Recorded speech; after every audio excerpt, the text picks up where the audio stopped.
Magandang umaga sa bawat isa sa pangalan ng Panginoon at narito na naman muli tayo sa ating live streaming sa umaga na ito ng linggo. We are expecting na magkakaroon na tayo ng ating mga gathering sa mga churches natin, but dahil sa patuloy pa rin na umiiral ang COVID-19 at ang gobyerno ay nagpalabas ng patuloy na astringent na pagbabawal sa mga mass gathering, tayo pa rin ay nandito sa ating live streaming at sa mga kapatiran na nasa kanilang mga tahanan, patuloy lang tayong sumunod sa kung ano rin naman ang iniutos sa atin ng gobyerno, dahil yan naman din ay para sa ating kabutihan. At mamayang hapon ang mga kapatiran na nasa malapit sa church ay magpapatuloy sa ating gawain, dahil talagang ibinibigay natin ang ating buong maghapon na ito talaga sa Panginoon. At we are so thankful na talagang natapos natin ang ating mga pagtatalakay sa mga pitong piyesta at ganun din sa pangwalong araw. Marahil may mga bagay-bagay na nagkaroon kayo ng katanungan, o kaya ay sa mga nakarinig naman na ibang mga kapatiran ay hindi pumarehas dun sa inyong nasisilip. Ganun pa man, tayo pa rin ay magpatuloy, dahil ang interpreter din naman ng kanyang salita ay walang iba kundi ang Panginoon pa rin, sa pamamagitan ng pagtupad o sunod o pagpapalaganap ng kanyang mga salita. Yun ang kanyang interpretation, yung manifestation ng kanyang word. So sa umaga na ito, tapos na tayo sa ating series doon sa ating ikawalong araw. Bagamat of course, sabi ko nga na ito ay future events, may mga bagay pa na talagang hindi detalyado, pero ang mahalaga ay may mga bagay na pinasilip sa atin ng ating Panginoon sa pamamagitan ng kanyang mga salita at sa pamamagitan ng kanyang propeta. Hindi natin pwedeng ibaliwala ang kanyang propeta, sapagkat yun ang pamamaraan ng ating Panginoon simula pa noon na kanyang ihahayag ang kanyang mga lihim sa pamamagitan ng kanyang lingkod na propeta. At sa umaga na ito, napaka-inam siguro na ating mapag-usapan ang patungkol sa hiwaga ng ating Panginoon at ano ang kanyang purpose kung bakit niya kailangang i-reveal ang dakilang hiwaga na ito, lalo sa huling panahon na ito. So, nandito tayo sa dulo ng panahon na kung saan matutupad ang mga kasulatan, lalong-lalo na sa ina-anticipate na kung saan mahahayag o matatapos ang lihim ng ating Panginoon. Yun ay hindi mysteries, kundi mystery. Na yung mystery na yan, napaloob lahat dyan yung mga napakalawak at daming mga hiwaga o lihim ng Diyos na kanyang itinago sa mga pantas at matatalino, pero sa huling araw ay kanyang ipinahayag, dahil yun naman ang nais ng Panginoon, na ang mga hiwaga na yan ay hindi manatiling hiwaga, kundi ito ay kanyang ipapahayag sa kanyang mga hirang. At sa umaga na ito, ating pag-usapan ang dakilang layunin ng ating Panginoon sa paghahayag ng kanyang dakilang hiwaga. Now, familiar verses po sa atin ang ating mga babasahin, but hopefully ito ay maging inspirasyon muli natin upang tayo ay patuloy na maging mainit sa ating paglilingkod, lalo't napakapalad natin dahil isa tayo sa mga pinagpahayagan ng dakilang lihim na ito. So may natupad na pangako o hula sa huling panahon na ito, na marami rin naman ang naging pamilyar at maraming nakatutok dito, pero dapat alamin natin ang mas malawak at mas malalim na kahulugan nito. Now, nais kong bumasa bago tayo manalangin yung familiar verses sa atin, memory verse na dito sa end time. Yun ay walang iba kundi Revelation 10:7. Sabi niya, "But in the days of the voice of the seventh angel, when he shall begin to sound, the mystery of God should be finished," hindi revealed, kundi finished, "as he had declared to his servants, the prophets." Inanyayahan ko na tayo ay manalangin. Dakila naming Diyos, nagpapasalamat kami sa umaga na ito, araw ng linggo, bagamat hindi namin kapiling ang mga kapatiran, meron pa ring restrictions ang pagtitipon, ngunit alam ko, Panginoon, san man dako ang bawat isa, kami ay merong fellowship sa umaga na ito, at ito ang tinatawag na Fellowship of the Mystery. At salamat with this Holy Spirit na nandito ngayon in its fullness. Kami ay nabuklod-buklod dahil kami ay bahagi, Lord, ng iisang katawan. At sa umaga na ito, dalangin ko na ikaw ang magpahayag, magbigay ng pagpapaliwanag ng iyong mga salita. Ang iyong lingkod ay gamitin mo lamang na instrumento na mabigkas ang iyong mga salita, ngunit ikaw, Lord, na siyang tunay na tagapagturo, ang magbibigay ng malinaw na pagkaunawa. Ito, Lord, ang aking dalangin. Binabalik ko ang papurit, pasasalamat in your mighty name. In the name of the Lord Jesus Christ, I pray. Amen. So, pag-usapan natin, tulad ng aking nabanggit, ang patungkol doon sa tinatawag na purpose, God's purpose of revealing this great mystery. So, marami tayong scripture na babasahin na tumutukoy dito sa dakilang hiwaga na ito, na noon pa man ay nababanggit na rin ng mga lingkod ng ating Panginoon, ngunit lalo lang naging malinaw at naging mas nakita natin ang picture nung mabuksan ang selyo.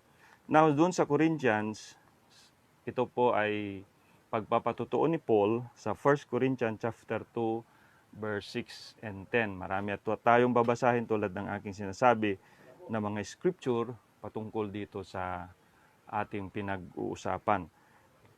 Sabi po ni Paul, "Howbeit we speak wisdom among them that are perfect, yet not the wisdom of this world, nor of the princes of this world that come to know." Hindi yung talino, hindi yung dunong ng mundo, kundi ito ay galing sa Diyos. Alam naman natin na ang karunungan ng mundo ay kamangmangan lamang sa Diyos. At ang karunungan na galing sa Panginoon naman din ay kamangmangan sa tao. So sabi niya, "But we speak the wisdom of God in a mystery." in a mystery. Singular po yan. At bagamat singular po yan, ito ay binubuo ng napakaraming tipak. At mamaya ay sisilipin natin yung ilan na mga tipak dyan sa tulong ng ating Panginoon. Now, even the hidden wisdom which God ordained before the world unto our glory. Ito ay hinanda na, itinalaga na ng Diyos bago itatag ang sanlibutan para sa ating kaluwalhatian. Which none of the princes of this world knew, for had they known it, they would not have crucified the Lord of glory.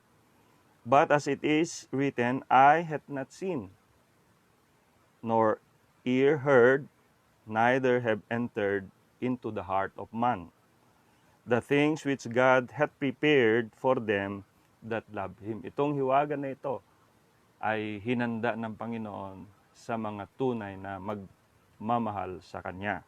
At walang iba yon kundi ang Kanyang, siyempre, nobya. But God hath revealed them unto us by His Spirit, for the Spirit searcheth all things, yea, the deep things of God. So, malinaw na malinaw, itong hiwaga na ito ay hindi magiging hayag maliban na mamagitan ang banal na Espiritu Santo, sapagkat yun din naman ang pangako. Kung walang Espiritu Santo, ay hindi mahahayag, hindi marireveal ang hiwaga na ito. Isa pang scripture na nais kong basahin, nilay down natin yung mga scriptures. Ephesians 3:9. And to make all men see what is the fellowship of the mystery, which from the beginning of the world had been hid in God, who created all things by Jesus Christ. So itong hiwaga na ito talagang before the foundation of the world, itinago ng ating Panginoon. Napakahalaga ito. At dito lang sa huling araw, ipinahayag ng ating Panginoon. Kasi ito na yung dulo. Ito na yung climax sa tinatawag na redemption plan ng ating Panginoon. So, napaka-palad natin, nandito tayo sa dulo ng panahon. Kaya nga sabi ng propeta, kung meron siyang say noon pa man at pipili siya ng panahon, kung anong panahon gusto niya i-express siya ng Panginoon. At sabi niya, still I prefer this age. Pwede sa time ng different ages, glorious ages din naman yun, wonderful ages din naman nun. Pero sabi niya, I prefer this age. Kasi ito yung most glorious age. Kasi dito ipinahayag ng ating Panginoon ang tinatawag na fullness o kabuuan ng kanyang hiwaga. Now, Romans 16:25 hanggang 27, isa-insain natin po ito para hindi natin makaligtaan mamaya. Now to Him that is of power to establish you according to my gospel and the preaching of Jesus Christ according to the revelation of the mystery, which was kept secret since the world began. Ito ay iningatang sikreto mula ng itatag ang sanlibutan. But now is made manifest, and by the scriptures of the prophets, according to the commandment of the everlasting God, made known to all nations for the obedience of faith, to God only wise be glory through Jesus Christ forever. Amen. Now, isa pa. So, ang daming scriptures patungkol dito sa mystery. Hindi po yan mysteries, pero yung mystery na yan, napakaraming tipak na mga hiwaga. So, Colossians 1:26-27, sabi niya rito, even the mystery, singular na naman po, which hath been hid from ages and from generation, but now is made manifest to His saints. Hindi po na-reveal.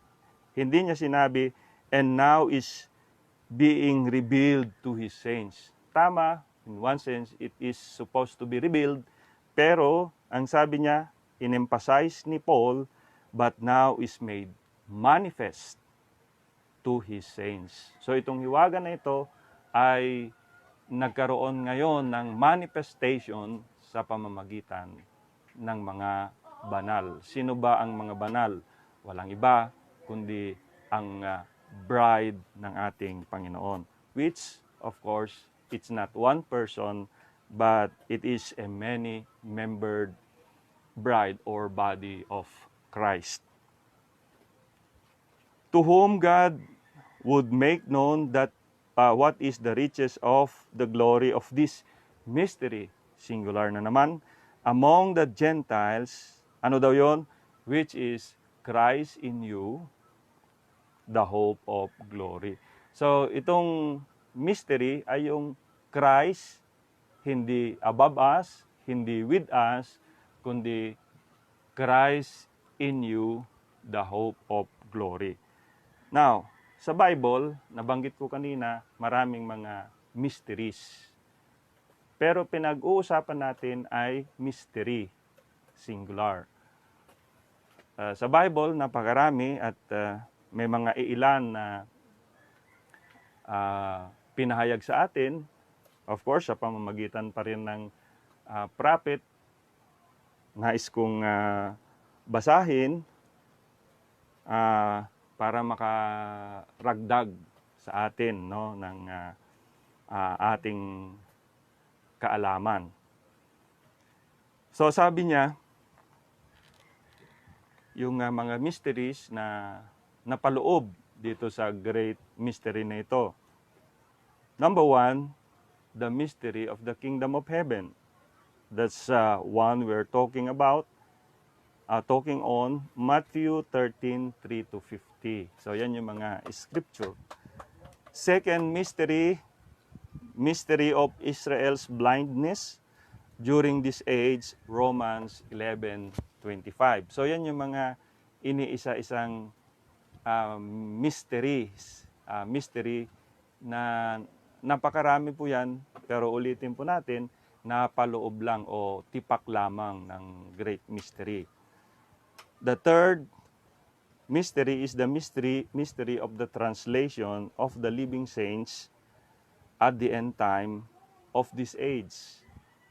Okay, 1 Corinthians 15 and also Thessalonians 4:14-17. So may mga scriptures yan. The fourth mystery of the New Testament church as one body composed of both Jews and Gentiles. Yan naman ay matatagpuan sa Ephesians 3:1-11, Romans 16:25, Ephesians 6:19, Colossians 4:3. Fifth mystery is of the church as the bride of Christ.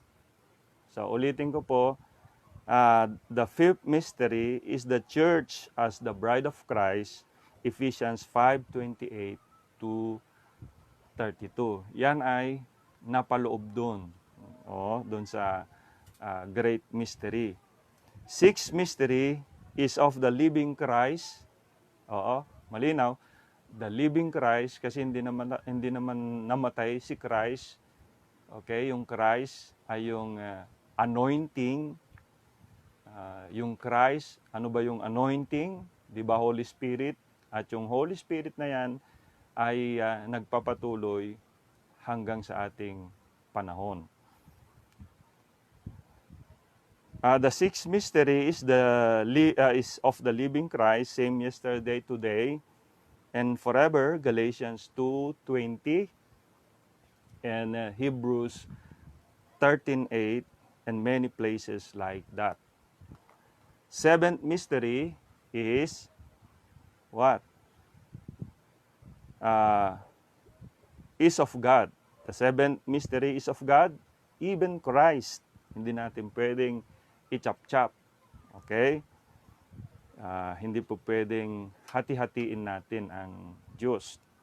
Even Christ as the incarnate fullness of the Godhead embodied, in whom all divine wisdom. At hindi lang yun. Godliness, kasama doon, godliness is restored to man. Yung kadyusan ay ibinalik sa tao. Hard to grasp, hard to understand, but it takes really a revelation for us to accept this thing. No? So godliness is restored to man. Ninth mystery is the mystery of iniquity found in 2 Thessalonians and so forth. 10th mystery is of the 7 stars of Revelation 1:20. We just been through that. The 7 stars of the 7 churches, the 7 messengers, and so forth. The 11th mystery is Mystery Babylon. So, nahayag sa atin, kilala na natin kung sino yung Babylon. No? Babylon, the prostitute, Revelation 17:5 to 7. That's some of the mysteries that this angel is supposed to wind up all the mysteries of God. So, merong great mystery, pero maraming mysteries ang napaloob doon, o mga tipak ng mga hiwaga na napaloob doon. The other, meron pa, okay, the serpent seed that's been hidden mystery all through the years. Ito hiwaga na napakatagal ng panahon, pero lalo ngayon itong naging malinaw sa ating panahon. Kasi hindi natin maunawaan ang new birth or born again, kapanganakang muli, kung hindi natin maunawaan ang tinatawag na serpent seed. The grace straighten out. Bakit? Kasi meron din namang tinatawag na greasy grace. Okay? Meron tinatawag na grace na wala sa hulog. Pero ito ay itinuwid. Not this grace, but real true grace. Yan ay naging malinaw sa tinatawag na coming of the headstone, which is crying, grace, grace. Kailan po yan? Dito sa ating panahon. So napakaraming talagang mapag-usapan dito sa ating panahon na ito. But we will go through that to that specific subject. No such thing as an eternal burning hell. You'll burn for 1,000,000 of years, but anything that was eternal had never a beginning or an end. And hell was created. Okay? So, nadagdagan pa all these mysteries. The mystery of the baptism of the Holy Ghost without sensation. But the person of Christ performing in you the same works that He did. Hindi po yung tao, kundi yung Christ. And we are so blessed to be a part of that Christ to begin with, na nagkaroon ng manifestation after natusukin yung kanyang tagliran 2,000 years ago. So hindi yung baptism of the Holy Ghost without sensation, kundi yung person of Christ ay manahan at yun yung greater, sabi ni John, greater is He that is in you than he that is in the world. So pag tayo bilang tao ang gumagawa, madalas tayong sumablay, pero tulad nga ng sabi ni Paul sa Galatians 2:20, hindi na akong nabubuhay, kundi si Kristo na ang nabubuhay sa akin. At yan yung bagong buhay. At doon sa bagong buhay na yan, nandun yung bagong kalikasan o nature. And that nature is the very nature of Christ, the very nature of God, the very nature ng eternal one. And that makes us an eternal being. Okay? So nagkaroon ng change. Another topic po yan, changing of the soul. Because the soul is the nature of the spirit. Yung old nature ay nawala na at ang nasa atin ngayon ay new nature. Kaya nga sabi ni Paul sa 2 Corinthians 5:17, if you are in Christ, you are a new creation. Hindi surplus. Okay? Kundi new creation. The mystery of water baptism, where the extreme Trinitarianism has brought it into titles of Father, Son, Holy Ghost, and the mystery of the Godhead being fulfilled in the baptism of the name of Jesus Christ according to the book of the Revelation that the church in this age was to receive. There is some of the mysteries, the pillar of fire, returning back. Amen. That's the thing that's supposed to take place, and we see it. So, nakita natin lahat yan, and every denominations, may mga portion dyan na kanilang itinuturo, but they cannot accept all. Now, to be a bride, kailangan lahat. Wala tayong pinipili. Okay? Wala tayong parang isinasantabi. Hindi po tayo selective, kundi all the word. It takes all the word to be the bride of Jesus Christ. Okay.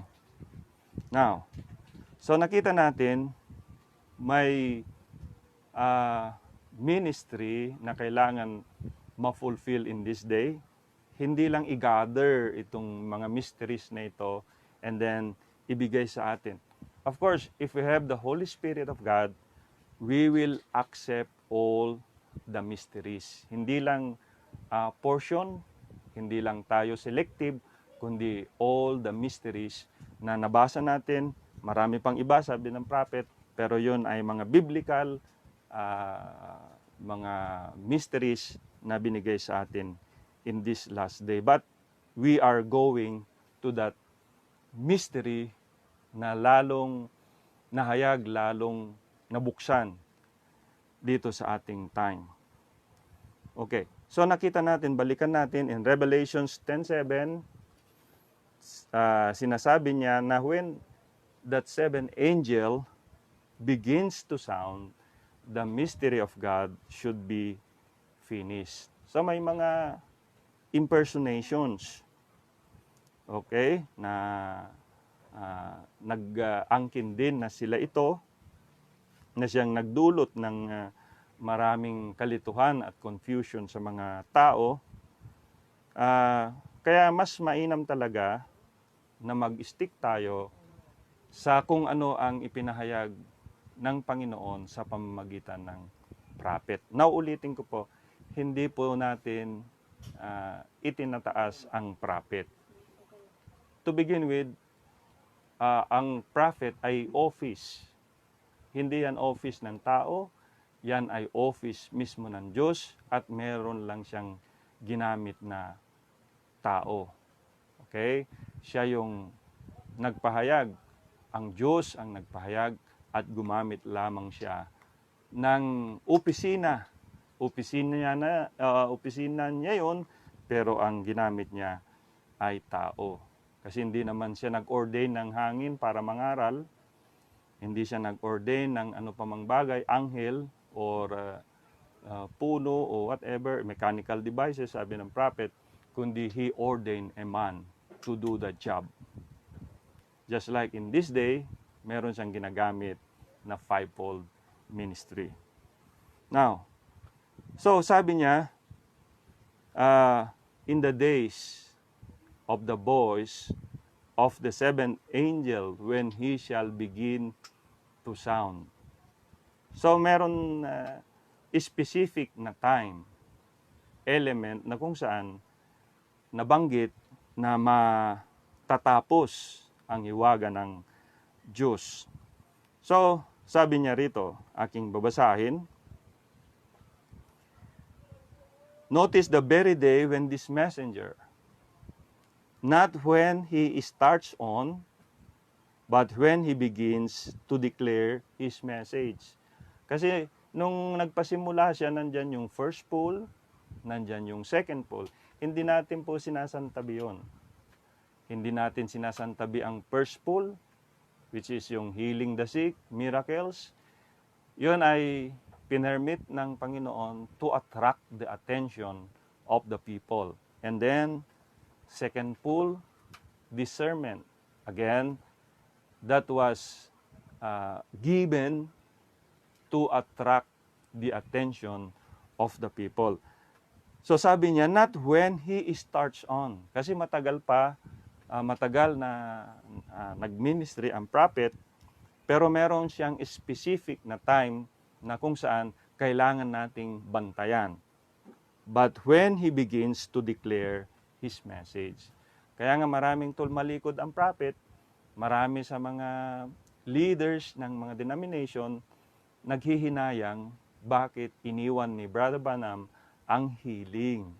Kasi kung hindi sana niya iniwan yung healing, siya ay nanatiling sikat sa buong mundo. Pero hindi yun ang habol ng prophet.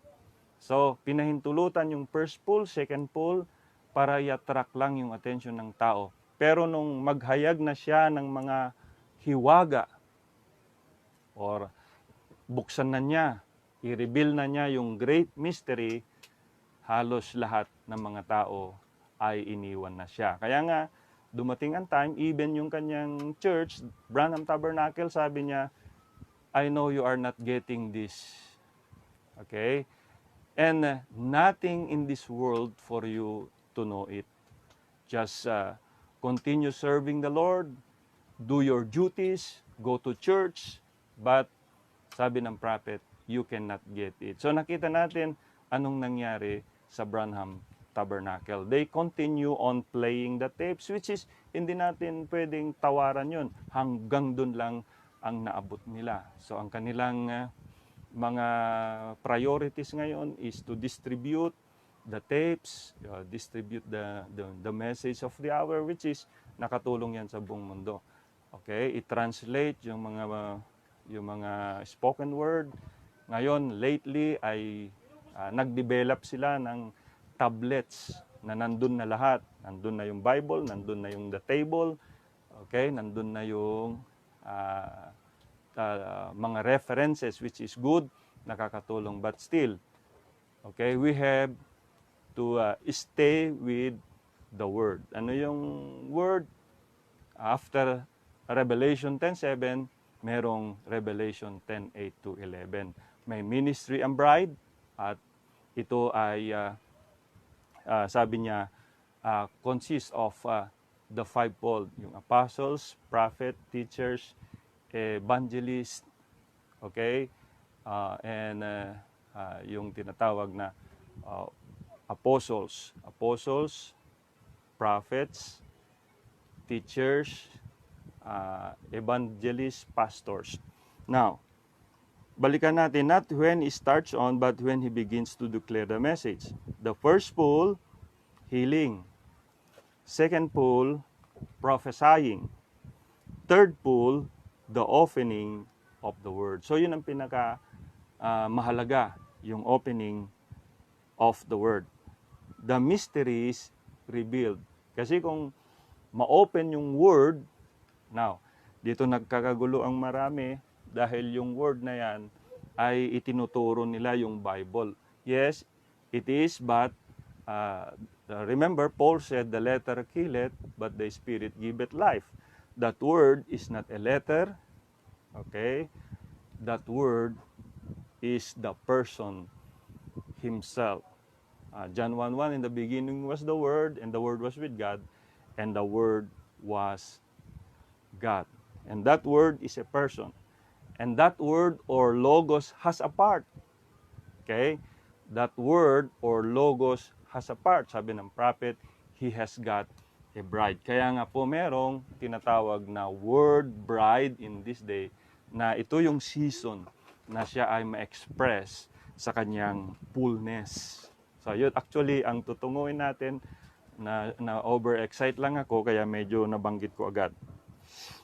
Now, second pole, prophesying. Third pole, the opening of the word, the mysteries revealed. There is no more higher order to reveal the word than prophets.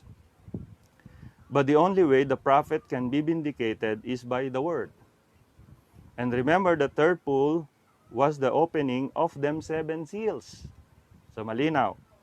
The third pole was the opening of them 7 seals to reveal the hidden truth that's been sealed in the word. So mayroong nakatagong truth na nakaselyo dun sa word. At yun yung mga binabasa natin kanina, napakaraming scripture na yung lihim na itinago ng Diyos before the foundation of the world. It was kept secret. Pero dumating si Paul, nagbigay na siya ng tinatawag na bird's eye view. At sabi niya, this mystery that was hidden from the ages, but now it's being manifest in the saints. At yun ay walang iba kundi Christ in you, the hope of glory. Now, so hindi po natin itinataas ang prophet. But we have to remember, the messenger and the prophet are one. Okay? Hindi natin pwedeng reject yung prophet at tanggapin lang yung message.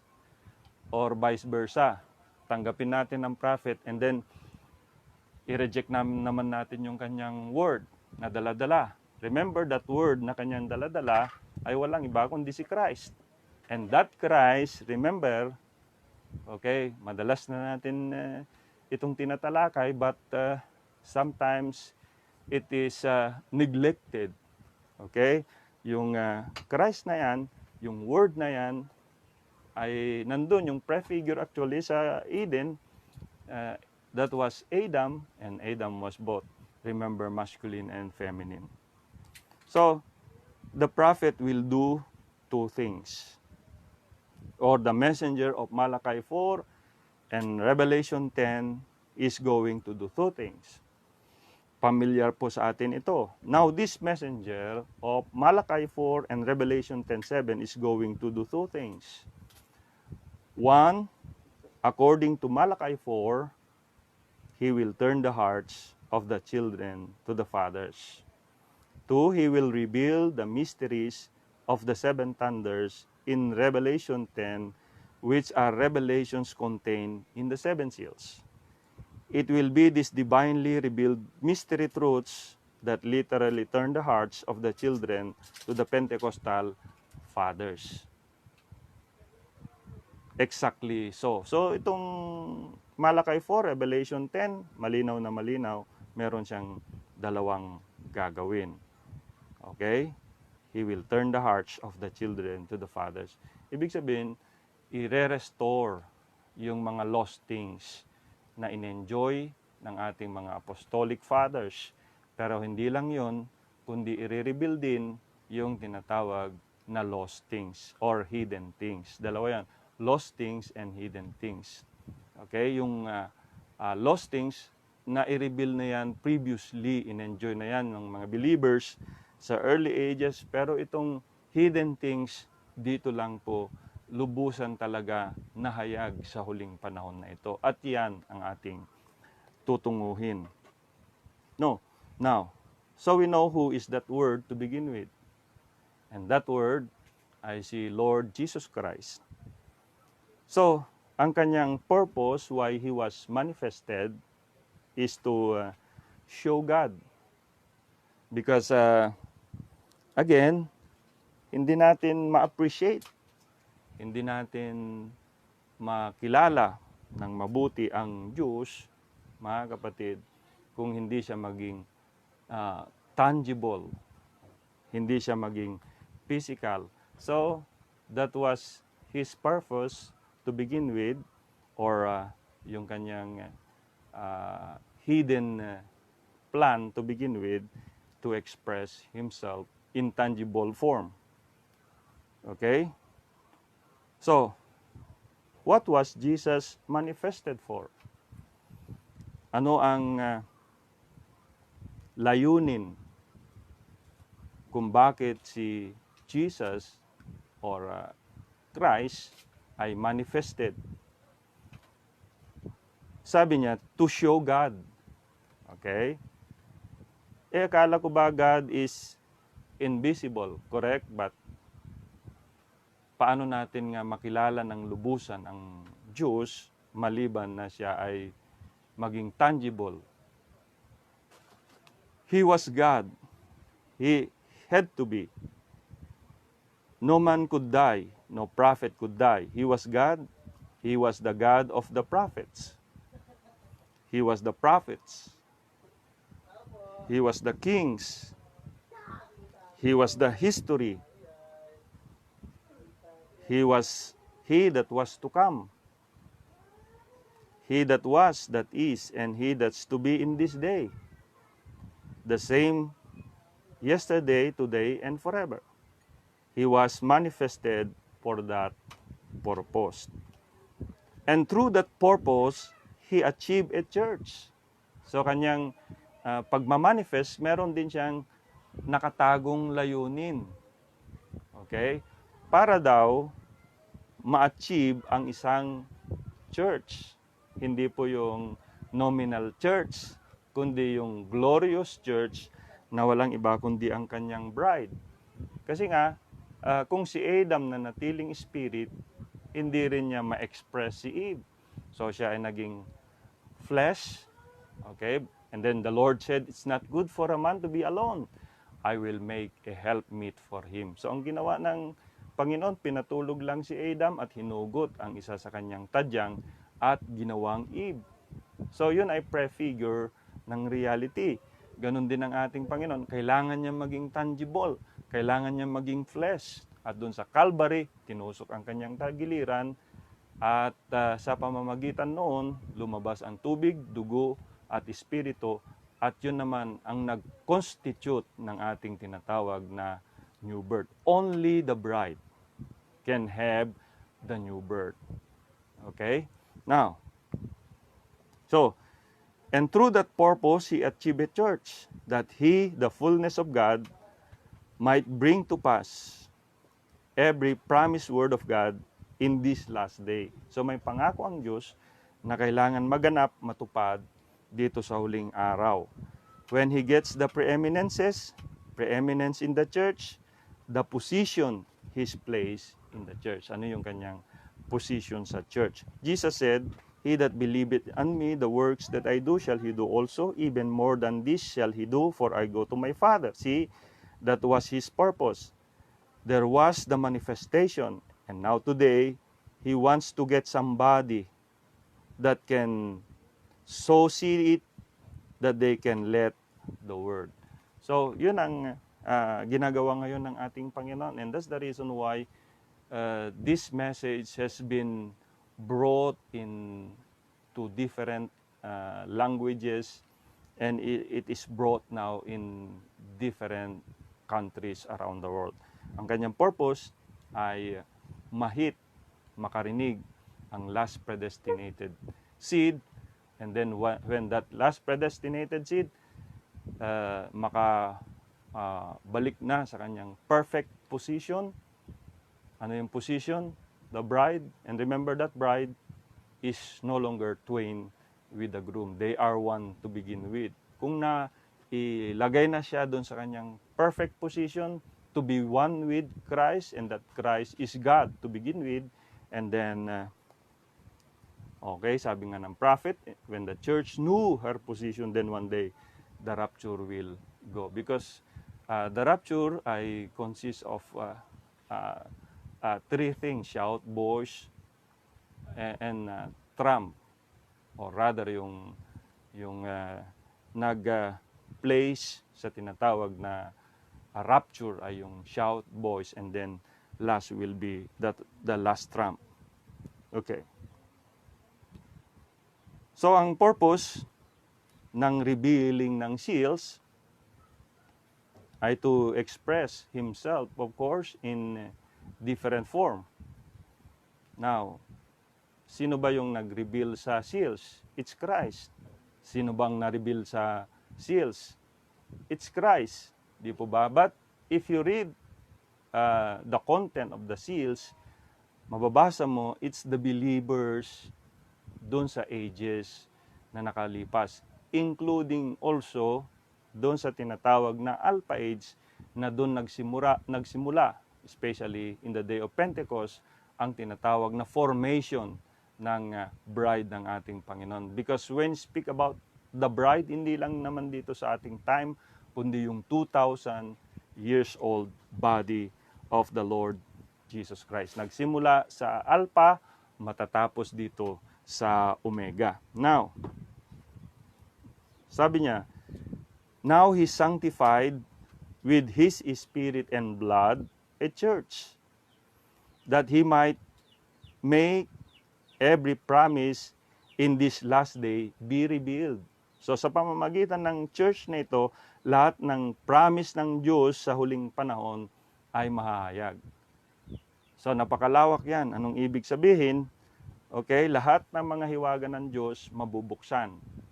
At yung mga hiwaga na yan, manggagaling sa bibig ng bride. At hindi lang yan sa bibig, dahil ang hiwaga o salita ng Diyos in this day ay magkakaroon ng manifestation. At yun ay walang iba kundi yung bride.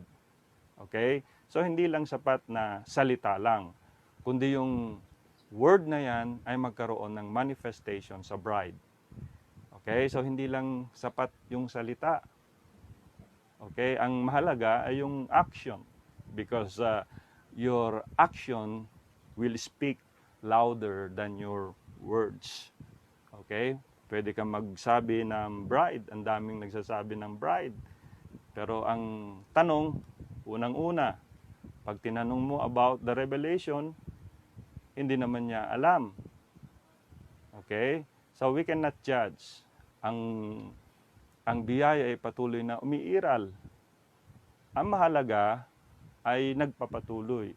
Ang mahalaga ay laging bukas. Mahirap yung nagsasarado, mahirap yung nagbabakod, dahil pag nagsarado ang tao, nagbakod ang tao, hindi na makakilos ang Panginoon. Okay. So now see, he could go back and pick up what this other fellows has left off here in the last days, and by His Holy Spirit reveal all the mystery of the seven seals. He is expressing Himself. Okay? Malinaw. He is expressing Himself. In what form? Bride form. When we use the word expressing, ay ongoing. Present tense. Hindi express, kundi expressing Himself.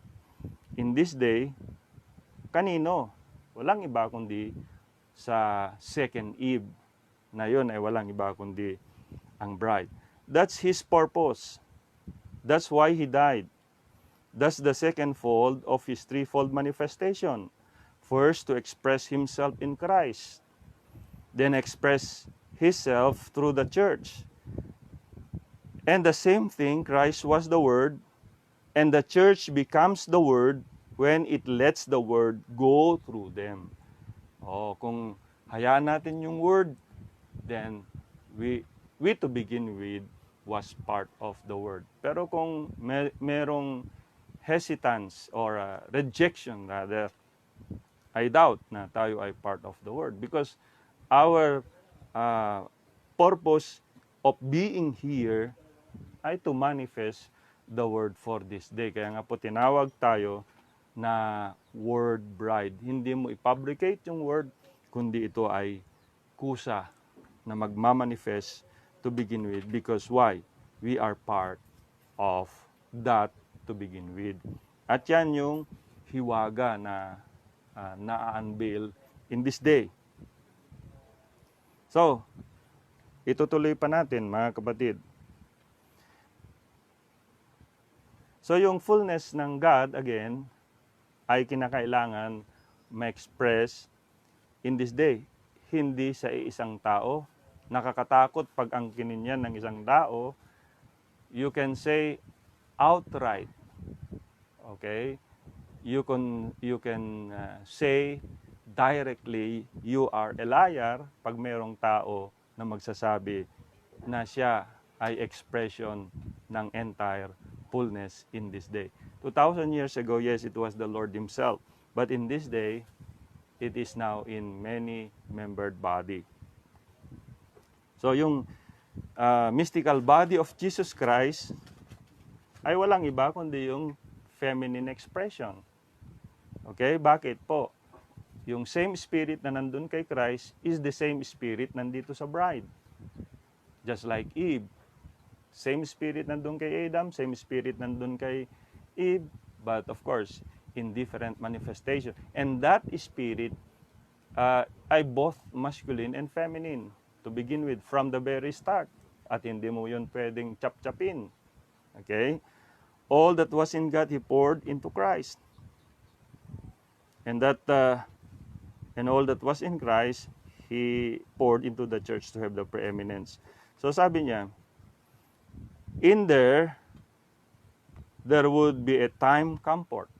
I believe this is the time when He could express Himself in fullness of His Godhead, deity, through His church, have the preeminences in this church. Anong ibig sabihin ng preeminences? Yung kanyang power, yung kanyang authority ay magkaroon ng expression. Ngayon, may mga pilosopo. Sige nga, kung yung fullness ng Godhead ay nasa bride, sige nga, gawin mo nga ito, gawin mo nga ganyan. Actually, if the Lord permits it, mga kapatid, ay magkakaroon yan ng manifestation. But we have to remember, hindi ito show off. So again, we have to say it. First pull, second pull, show yan to attract the attention of the people. Pero pagdating sa third pull, we are not telling that the first pull and the second pull ay nawala. Nandyan pa rin yan. At kung ang kinakailangan, magkaroon yan ng manifestation. Kasi kung in this day, patuloy yung first pull, second pull sa kanyang manifestation, pati yung mga make-believer, mga unbeliever, talagang dadagsain tayo but they have a wrong motives in their heart. So ang gusto ng Panginoon, pure in this day. So ano yung basis? Again, by their fruits you shall know them. And what is the fruit? Of course, maraming nagsasabi, it's the very life. Yes, kasama yon. But ang pinaka-importante ay yung tamang katuruan, tamang doktrina. Kasi kung tamang katuruan, tamang doktrina ang meron, mga kapatid, right life also will follow. Okay. So sabi niya, there would be a time comfort when He could express Himself in fullness of His Godhead, deity through His church, have the preeminences in this church. Oh my what? The anointed man. Now the anointed people. Oh my, to bring back the anointed bride and the bridegroom. Anointed by what? Why? Accepting what Eve turned down. And Adam, coming back with the anointing of the word. Ano nga pala yung nawala? Ano ba yung rineject ni Eve? To begin with, very simple. They were already the God of this world. Pero sabi ng Diablo sa kanya, kayo ay magiging katulad ng Diyos na nakakaalam ng mabuti at masama. Samantalang yun na yung kanilang position to begin with. Okay, so by that, okay, iniwan ni Eve yung kanyang position na yun din yung pinandaya sa kanya ni Satan ng serpent na kanyang ginamit. So, kaya nga very subtle si Satan. Kaya nang nangyari ngayon, di ba, nawala si Eve sa kanyang perfect position. Because in the beginning, yung husband and wife, one mind. Okay? Because they are one to begin with. In the beginning, yung husband and wife, co-equal to begin with. Pero bahagi ng sumpa, tulad ng nabanggit ko nung nakaraan, ang babae ngayon ay magpapahinuhod sa kanyang asawang lalaki. But in the beginning, they are co-equal. Hindi co-equal na magkaiba ang kaisipan, kundi co-equal because they have the same mind. They have the same decision. They have the same goal. They have the same focus, everything. They have the same because to begin with, they are one. At yun ang nawala. Kaya ang babae ngayon ay magpapahinod kasi meron ng kaisipan ng babae na different sa kanyang husband. Pero ngayon nire-restore sa atin yan spiritually. Kaya ang every family na may ganon, bagamat yung wife ay merong sariling perspective o kaisipan patungkol sa bagay na yon, kung ilelay down niya yon and then she will accept the very mind of her husband, magiging smooth, magiging maganda yung relationship ng family na yan. Pero kung igigiit ng wife yung kanyang mind which is contrary to sa kanyang husband, I'm telling na yung husband na believer. Kasi magkaiba naman kung yung husband ay unbeliever. In that case, kung yung husband ay unbeliever, magpapasakop siya dun sa word ng kanyang spiritual husband. Okay? Susunod pa rin siya, of course, dun sa kanyang husband unbeliever, pero sabi nga ng prophet, pagdating sa makompromiso na yung kanyang faith, pag sinabi na ng husband na unbeliever, talikuran mo si Christ, huwag kang magsimba, etc., etc., dun na, mga kapatid, you have to make a clear-cut decision, sino bang susundin mo. Okay? Yung husband mo or yung Panginoon. And if you obey what the Lord is leading you, one day, yung husband mo ay masasanctify. And that is what Paul said. Yung unbelieving husband, magpatuloy. May unbelieving husband, magpatuloy. Yung may unbelieving wife, magpatuloy. Sapagkat sa pamamagitan nun, masasanctify ang kanilang husband o wife na unbeliever, pati mga children. Ba tayo napunta ron? So yun ang nawala, yung co-equality.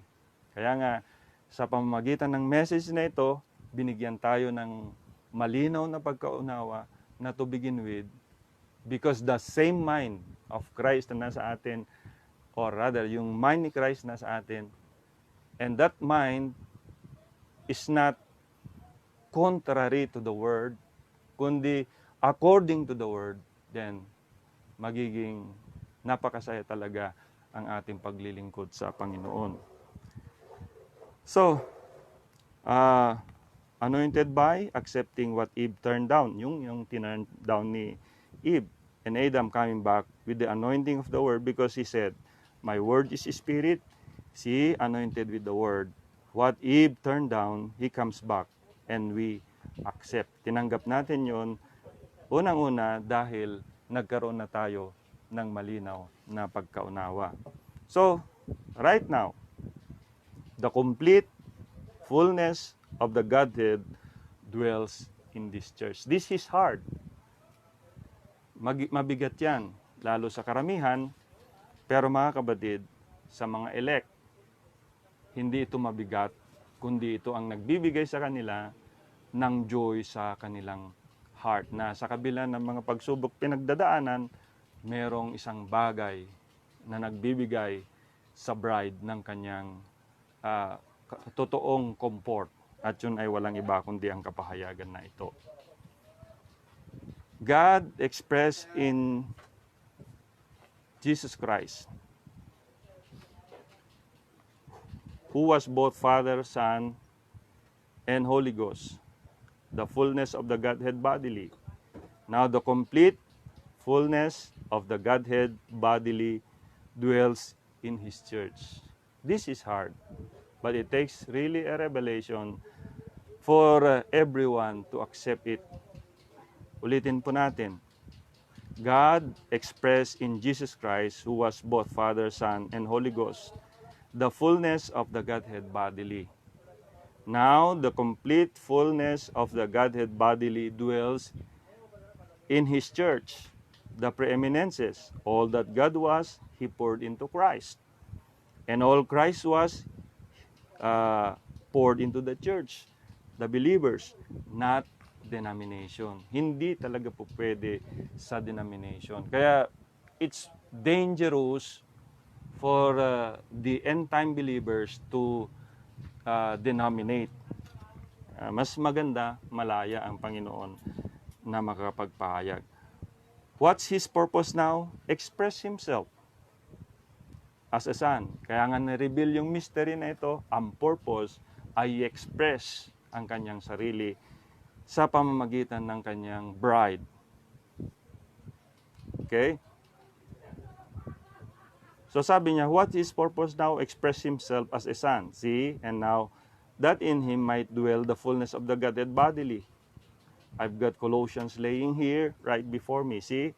That all through the scripture, that's what God's purpose was. Then through this life of His Son, His cross, the blood, it says He is of His cross, that He might reconcile to Himself a body.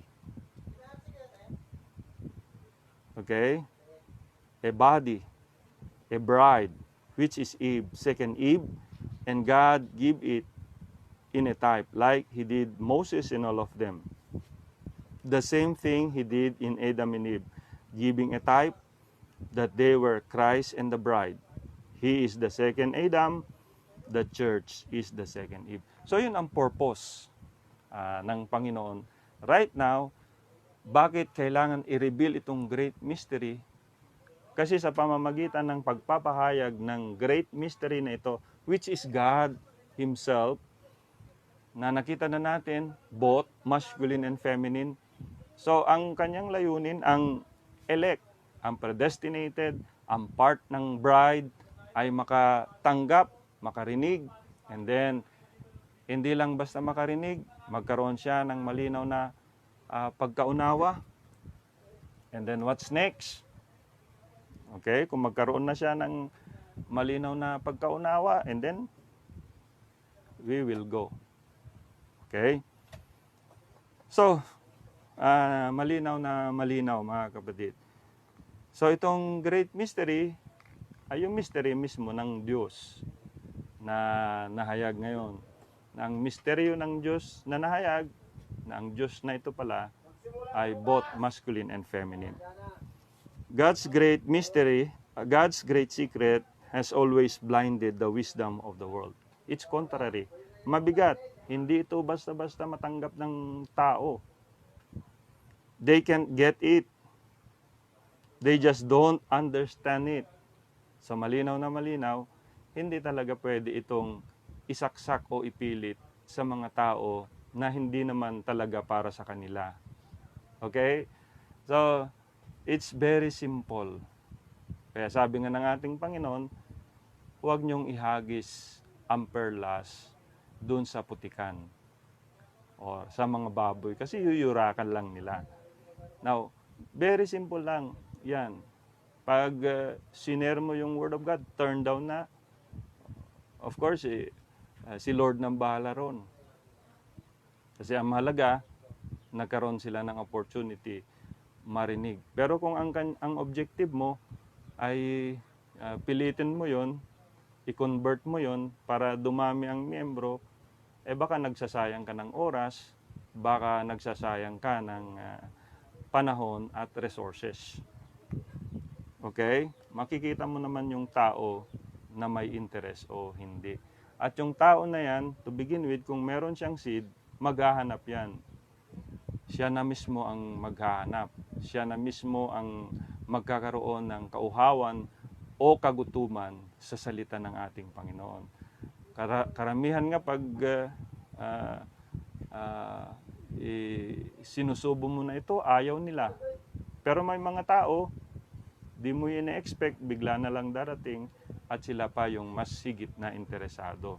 Kaya iba talaga yung isip ng tao kaysa sa isip ng Diyos. My thoughts are not your thoughts, sabi nga ni Isaiah, and my ways are not your ways. Okay. So, hindi nila maunawaan kasi contrary yan sa kanilang katuruan. Contrary yan sa kanilang napag-aralan. Satan don't understand it. Kaya naguguluhan din siya. None of the rest of them understands it, but just those who are predestinated to understand it. How God and Christ are one. Okay?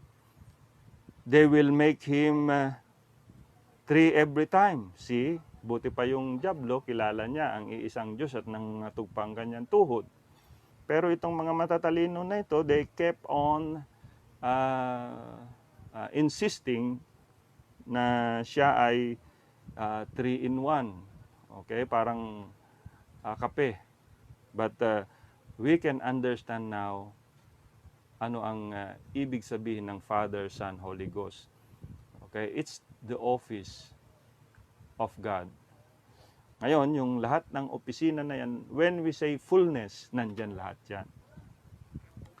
See, they certainly will. Next, secondly, the manifested Christ in you, the hope of glory. That great manifested God in Christ, now Christ manifested in you. And that's the great mystery being unfolded. So, pinapahayag yan ng ating Panginoon for us to accept it, and not just accept it, but to manifest it. Kailangan bang magkaroon ng manifestation in this day?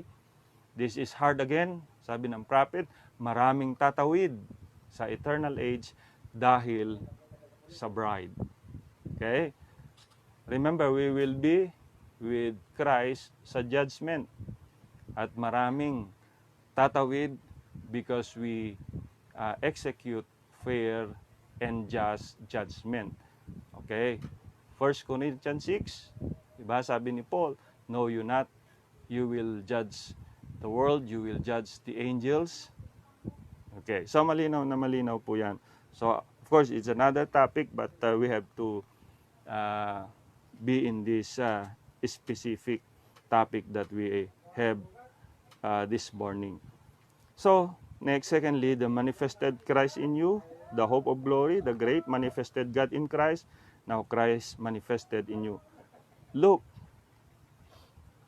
what was once God's great secret? Hiwaga, yun yung binabasa natin kanina sa different scripture. Great mysterious secret in His mind. Nandun sa kanyang back part of His mind is now put in the hearts of the believer. Nasaan daw? Nasa heart ng mga believers, hindi po sa isip.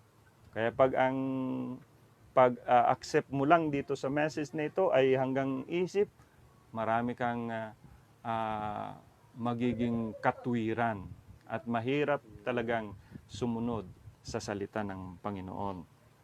So, nasaan na daw yun? Great secret, mysterious secret. It's now put in the hearts of the believer. That is the body of Christ. What was God's once great secret in His mind before the foundation of the world is now made manifest. Ito ngayon ay nagkaroon ng manifestation. At sino yun? Yung nandun sa very mind ng Panginoon is itinagong sikreto na ngayon ay nagmanifest. Di walang iba kundi yung bride.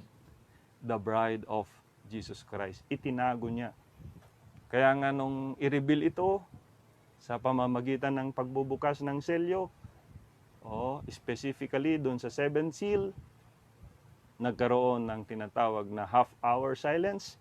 Bakit po, mga kapatid? Namangha ang mga anghel, continuous ang kanilang worship, pero nung makita nila ang great secret na ito, na ang Panginoon pala ay yung may nobya, natigilan sila. Sabagat finally, magkakaroon na sila ng tinatawag na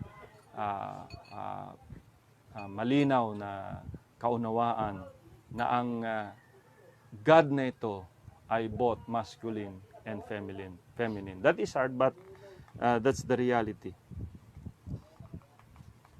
I'm sure you don't. We don't get it. I can see it that way. I'm sure you don't. Of course, doon sa mga ano lang, hindi predestinated, but the predestinated can see this. But the God's great mystery, what the eternal God had as a mystery, has now been unfolded in Jesus Christ, then given right down to His church. Binigay kay Christ, siya mismo yung mystery being unfolded. Sabi ni Paul, kung nalaman lang nila yung hiwaga na yun, di sana hindi siya ipinako. Ngayon sa huling panahon na ito, kung alam lang ng mundo, alam lang ng denomination, sana hindi na naman siya ipinako sa pangalawang pagkakataon, hindi sa cross ng Calvary, kundi sa pamamagitan ng pag-reject nila sa message na ito at pangangaral sa ibabaw ng mga pulpito. Kaya nga sabi ng prophet, crucify si Christ the second time around sa ibabaw ng mga pulpito ng mga simbahan. So it's very dangerous. Kaya nga po mas mainam kung hindi pa natin talaga lubos maunawaan, huwag tayong mag-conclude, huwag tayong mag-judge. Patuloy lang tayo makinig. At ang pinakamahirap sa lahat, yung magtuldok. Ito na yung ipinahayag sa akin ng Panginoon. Hindi po. Ako personally, ang dami kong isinuko ng mga turo at patuloy akong nagiging progresibo kasi alam ko it's very important really na sumunod sa daloy ng banal na Espiritu Santo. Okay, marami akong turo, alam ninyong lahat na kailangan kong baguhin dahil hindi 'yun naaangkop. May higher na pagpapahayag ng ating Panginoon. So salamat sa Diyos, pinaka-highlight ng kapahayagan na ito ay yung great mystery. And that great mystery being unfolded ay Christ in you, the hope of glory. Ibig sabihin, si Christ ay muling narito in different form. So sabi ni Brother Branham sa It is the Rising of the Sun, Christ ay muling narito in bride form. So clear, mga kapatid. So sabi niya, but God's great mystery, what the eternal God had a mystery na has now been unfolded in Jesus Christ, then given right down in His church, to His church, what once in God's mind is now in the body of Christ. Jesus making love to the church, His bride, whispering secrets to her. Kaya nga, ito nakita ni Paul, okay, sa kanyang writing sa Ephesians 5, na ito ay patungkol sa husband and wife, and later doon sa lower portion, doon sa pinaka-conclusion ng kanyang pagpapahayag, sabi niya, it's the secret, okay, being unfolded. It's the mystery being unfolded, which is yung church or yung si Christ at ang church. Kasi yun naman talaga ang highlight ng hiwaga na ito. It's Christ and the church or Christ and the bride. Yun yung great mystery of God being unfolded. So, ang kanyang purpose, bakit kailangan niyang ipahayag dito sa huling panahon na ito, para makumpleto na ito, matawag na ang last predestinated seed, and by that revelation, okay, we will have a sure body change. Kasi it takes a revelation. Maraming nagsasabi, kailangan natin good works. Remember, we are not against good works. But these good works should be from that revelation. Kasi puro good works, wala naman revelation. Sabi nga ng prophet, magiging katulad tayo ni Cain. Good works din, kaso lang walang revelation. Importante, ang foundation ng lahat ng mga bagay ay revelation. Lahat ng works, lahat ng manifestation should be from that revelation. So, napakahalaga. But tulad ng nakita natin dito, hindi ito talaga para sa lahat. Ito ay para lang sa ordained, predestinated bride of the Lord Jesus Christ. And I am blessed. And I'm sure you are also blessed because you are one of them. So, to finish this, mga kapatid, nandito ngayon yung manifestation ng great mystery of God. At ang kanyang purpose, why siya ay narito again in tangible form, in flesh form, ay to extend, to express, or to give, to extend eternal life to the people. That's hard, but it's a reality. So if God willing, we will talk about it next time. So, salamat sa Panginoon. Iniisa-isa natin yung mga mysteries na yon na mauwi lahat sa isang mystery. And that is God Himself. So, pinaka-highlight ng mystery, God Himself, which is manifested first in its fullness in Christ. Now manifested again in its fullness sa pamamagitan naman ng bride. It was then the groom, but now it's the bride. It was the Son of Man, and again, this is the Son of Man, or ministry of Jesus Christ in the last days.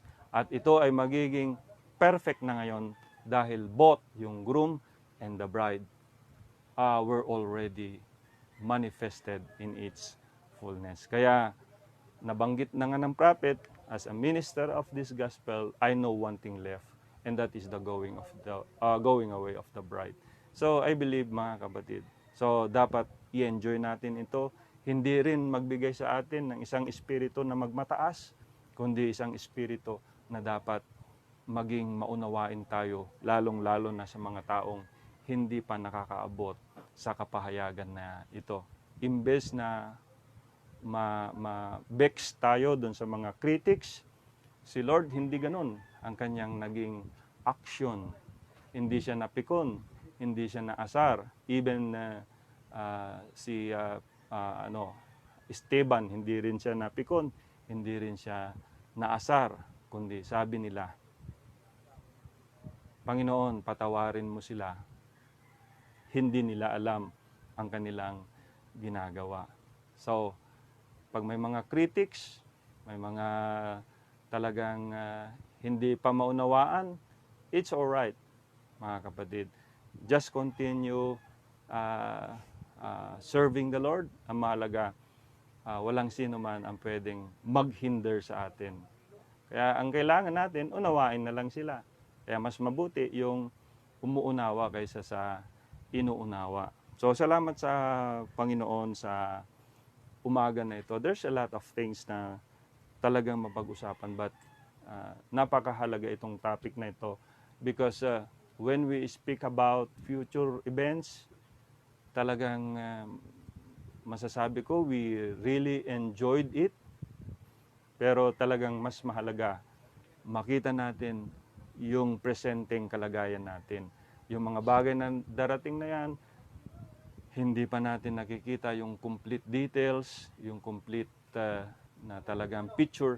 Pero ngayon sa ating time, kailangan makita natin yung complete picture. Kasi hindi ka namang mag-enjoy kung hindi mo nakita yung complete picture. Pag ang nakikita mo ngayon ay blurred pa rin, hindi ka mag-enjoy. Sorry. Pag ang nakita mong picture ngayon ay nakalupi, kalahati lang, hindi ka mag-enjoy. Kailangan makita mo yung complete picture. And so, we are so blessed dahil in this picture, the family portrait of God, lagi kong sinasabi, kasama lagi yung groom at ang bride. Okay, so salamat sa Panginoon ngayong umaga na ito. So, if you want to check yung mga mysteries, you can go back. Nandun lahat, sinabi ng prophet, isa-isa sa search is this the time, inisa-isa niya yon. At lahat yon ay napaloob dun sa great mystery. Kasi kung hindi mo makita itong great mystery, It's God in flesh. It's God in this present day. Hindi mo yon makita. Okay, sabi nga ng prophet, kung nakita mo ay yung Christ yesterday at hindi mo makita yung Christ today, you are still under the delusion of Satan. And we are so blessed, mga kapatid, being the bride of Christ, obligado ang Diyos na ipahayag ang kanyang mga lihim. At ang way ng Panginoon, tandaan po natin, hindi yan nagbago. Ginamit talaga niya una ang kanyang lingkod na propeta upang ihayag itong mga lihim na ito. So wala na ang prophet, but again, huwag nating sabihin na wala na rin ang pagpapahayag. Merong Revelation 10:8 to 11. At yung Revelation 10:8 to 11, mga kapatid, ay hindi na a Son of Man revealing the Son of Man. It's the Son of Man Himself, the prophet Himself, God Himself, narito ngayon at nasa puso ngayon ng nobya, directing her to that perfection. Kung wala yon, tao pa rin, tao ang nagsisikap, tao ang nagmamapilit, hindi natin kaya. Hindi ito kaya ng tao. Ito ay gawa lamang ng Diyos. Tandaan natin. So maliban na ikaw ay bahagi or ang Diyos mismo at ikaw ay magkaroon ng perfect uniting in this day, talagang hindi mo mauunawaan ang mga bagay na patungkol sa Kanya. Yan ay nireveal ni Paul actually sa 1 Corinthians chapter 3. So salamat sa Panginoon ngayong tanghali. So tayo ay magpapatuloy mamaya. Yan naman ay sa church sa pamamagitan ng mga elders na malapit doon sa church. Kasi gusto natin ang buong araw na ito talaga ay maibigay natin sa ating Panginoon. So salamat sa Diyos sa umaga na ito. Tayo muli ay yumuko at manalangin. Dakilang Diyos, salamat sa umaga na ito. Bagamat napakaiksi ang aming oras, napakabilis ang aming pagtatalakay. But I pray na ikaw bilang tunay na tagapagturo ang naway magbigay ng mas malinaw, mas malawak na pagpapahayag sa bawat isa. Maraming salamat. I-bless mo mga kabatiran na nasa kanilang mga tahanan. Nawa patuloy nilang i-focus ang salita mo. Patuloy na isirod in ang salita mo na ito sapagkat ito ang susi upang kami ay makatuloy sa dako na hinanda mo para sa amin. Maraming salamat. I give you back all the glory, thanksgiving, honor, and praises, Lord, in your mighty name. In the name of the Lord Jesus Christ, I pray. Amen. Amen. God bless you God bless sa bawat isa. See you again or antabayanan nyo uli ang ating live streaming. Yung see you again, hindi pa natin tiyak, but I know one day it will be a glorious one kasi talagang yun ang nais, yun ang heart's desire natin. Pero sa ngayon talaga ay meron pang mga hindrances. But one day, I'm praying na in that day, wala nang goodbyes, wala nang see you again, wala nang till we meet again, kundi we will be in Him, with Him, throughout eternity. So salamat sa Panginoon. God bless sa bawat isa.